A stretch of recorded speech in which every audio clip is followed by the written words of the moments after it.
निर्घुण हत्येच्या घटनेने मूल शहर हादरलं आहे। शहरातील पंचायत समितीजवळ असलेल्या बसस्थानकाजवळ 28 वर्षीय ऋतिक शेंडे या तरुणाची अज्ञात मारेकऱ्यांनी चाकून सपासप वार करून हत्या केली। ही घटना शुक्रवारी रात्री 10 वाजताच्या सुमारास घडली। या घटनेनंतर मूल शहरात एकच खळबळ उडाली होती। या हत्ये प्रकरणात 2 आरोपीसह विधी संघर्ष बालकाला स्थानिक गुन्हे शाखेच्या पथकाने अटक केली आहे।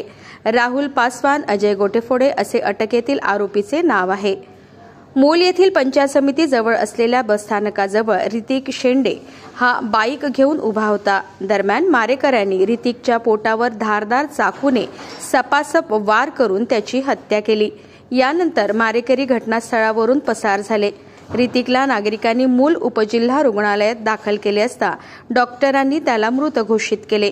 स्थानिक गुन्हे शाखेच्या पथकाने या घटनेचा तपास करून आरोपी राहुल पासवान, अजय गोटेफोडे आणि एका विधी संघर्ष बालकाला चंद्रपूर शहरातून स्थानिक गुन्हे शाखेच्या पथकाने अटक केली। ऋतिकचा खून नेमकं कोणत्या कारणावरून केला गेला अद्याप समजू शकले नाही। पुढील तपास मूल पोलीस करीत आहे। या घटनेच्या निषेधार्थ आज शनिवारी मूल शहर कडकडीत बंद ठेवण्यात आला। या घटनेनंतर पोलिसांनी मूल शहरात तगडा बंदोबस्त ठेवलेला होता।